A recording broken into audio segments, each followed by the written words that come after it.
एकाग्रचित नहीं हो पाता, मन में कुछ और चलता रहता है, पढ़ाई में मन ही नहीं लगता, मेहनत करने के बाद भी सफलता नहीं मिल रही। महाराज जी कृपा मार्गदर्शन करें। उद्देश्य ठीक हो जाएगा तो मन लग जाएगा। उद्देश्य हमारा गलत है, अभी पढ़ाई उद्देश्य नहीं। अगर ठीक से उद्देश्य बन जाए पढ़ाई का तो कैसी बात करते हैं। उद्देश्य में बहुत बड़ी ताकत है। हर कष्ट सहते हुए अपने उद्देश्य की पूर्ति में कदम नहीं लड़खड़ाते, जिसका उद्देश्य बन जाता है।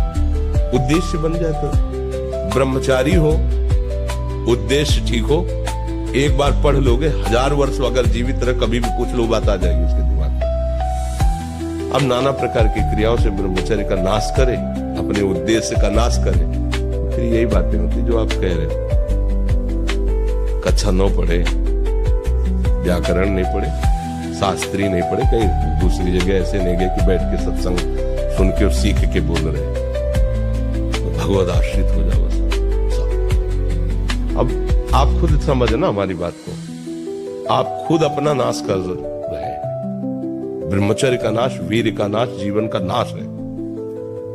ब्रह्मचर्य अगर सही है, आपने किसी तरह इधर उधर, तो ये प्रश्न ही नहीं रहेगा। जिधर दृष्टि डालोगे उधर जय होती चली जाएगी। आजकल के बच्चे, नौजवान इसको मनोरंजन समझते हैं और उनको सलाह भी ऐसी मिलती है कि हम जैसे बोल रहे हैं ब्रह्मचर्य के लिए, डॉक्टर और आपको जो इधर सांसारिक प्रोत्साहन देने वाले वो आपको सलाह देंगे। हमें तो अंग्रेजी को शब्द नहीं याद है, फ्रस्ट्रेशन।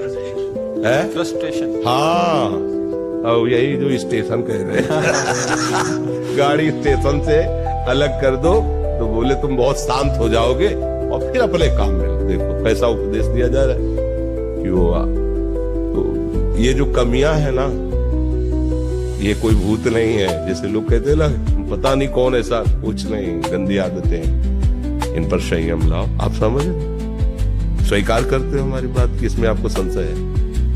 हाँ, तो आप देखो, हम आज ही सत्संग में बोल रहे थे, हमारे रक्त का स्वभाव है ऐसे, जैसे कट जाए ना तो उसका स्वभाव थोड़ी देर में गाढ़ा होने की कोशिश करेगा। यदि कहीं फ्लो वाली नस कट गई तब तो आपको वहां डॉक्टरी की जरूरत है। अगर ऐसे कहीं त्वचा में ऐसे, तो उसका स्वभाव गाढ़ा हो जाना, वो थोड़ी ही देर में वो अपने आप को बांध लेगा, क्योंकि रक्त का एक स्वभाव होता है। अगर वो बाहर किसी तरह भी आया तो ठंडा होकर गाढ़ा हो जाएगा, वो रोक लेगा। इसकी आखिरी परिणति है वीर, वो स्वयं से नहीं निकलता है, वो इससे भी गाढ़ी वस्तु है, वो घर्षण से निकलता है। अगर आप उसको गर्म न करें चिंतन के द्वारा, क्रिया के द्वारा, तो नहीं निकलेगा। और जब हम उसको, तो फिर वो जीवन को नष्ट, प्राय इस पर बच्चियां ध्यान ही नहीं देती कि ये कोई मार्ग भी है।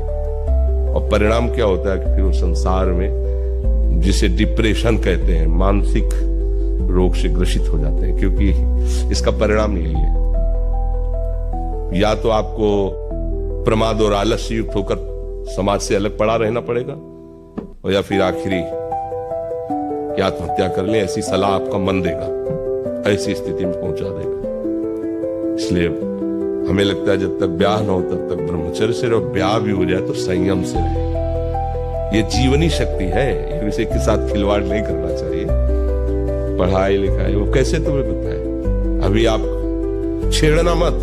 जैसे लोग कहते ना, मैं बहुत परेशान हूं, कुछ करता नहीं हूं, ऐसा हो जाता है वैसा हो जाता है, तो आपको हम बता रहे रक्त का स्वभाव है जैसे, तो इसकी आखिरी परिणति है वो वीर।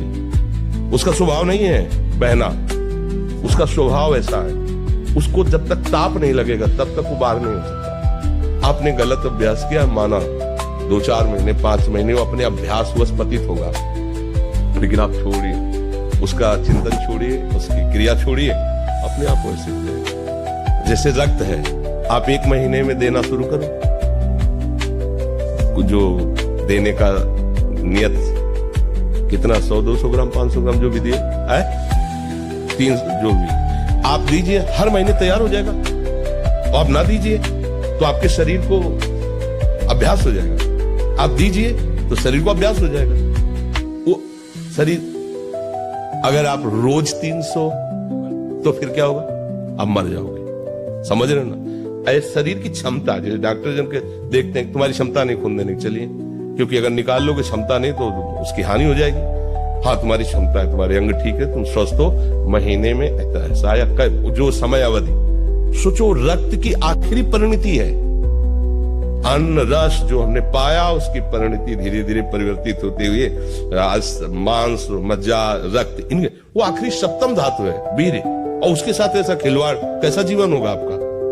इस पर कोई विचार ही नहीं करता, समझता है ये तो केवल बाबा जियों का विषय। नहीं, आप मनुष्य शरीरधारी हो, आपको भी संयम से चलना है, और जब तक बयान हो तब तक तो संयम से ही चलना चाहिए। बच्चे बच्चियों को तो गृहस्थी में अच्छे गृहस्थ बनेंगे जाकर, फिर उनकी हानि नहीं हो पाएगी उतनी। अब पहले से तो फिर अब वो पढ़ाई में मन कैसे लगे जब आपके पास पढ़ाई वाली सामग्री नहीं रह गई? पहले क्या होता था, जैसे गुरुकुलों में स्मृति आपकी कमजोर हो रही तो मेधा शक्ति बलवान करने के लिए ब्राह्मी शक्ति उसको पिलाई जाती थी, ब्राह्मी है ये चीजें। क्यों? क्योंकि उनमें इतनी शीतलता, उनमें पौष्टिकता है कि वो वीर का वर्धन करके वीर को रोकेंगे, खास बात उसमें होती है।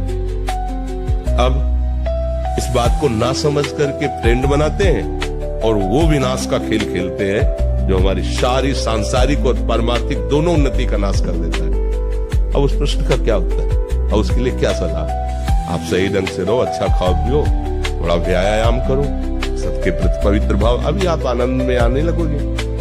और जैसी आदतें आजकल हो रही, आनंद वाली तो है नहीं, तो पतन वाली ही है। चार दोस्त मिलते हैं, मदिरा पान करते हैं, गांजा और तो और क्या ड्रग्स फ्रग्स। अब बताओ क्या होगा? आप इतना विष डाल रहे हो अपने अंदर, इसलिए विषैली चीजें डाल रहे हो, ऐसी गंदी आदतें डाल, आपका जीवन क्या होगा? कैसा खिलवाड़ किया जा रहा है मनुष्य शरीर से, जबकि ये देव दुर्लभ देही है भगवत प्राप्ति, इसके साथ कैसा?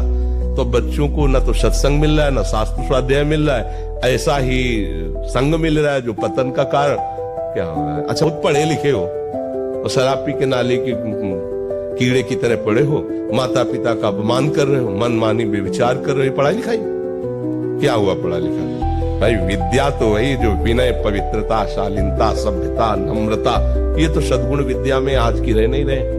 पढ़े लिखे माता पिता को ऐसे डांट देते जैसे कोई नौकर से बात करता है, हम स्वतंत्र हैं। अरे विषयों के गुलाम तो कब स्वतंत्र हो गया?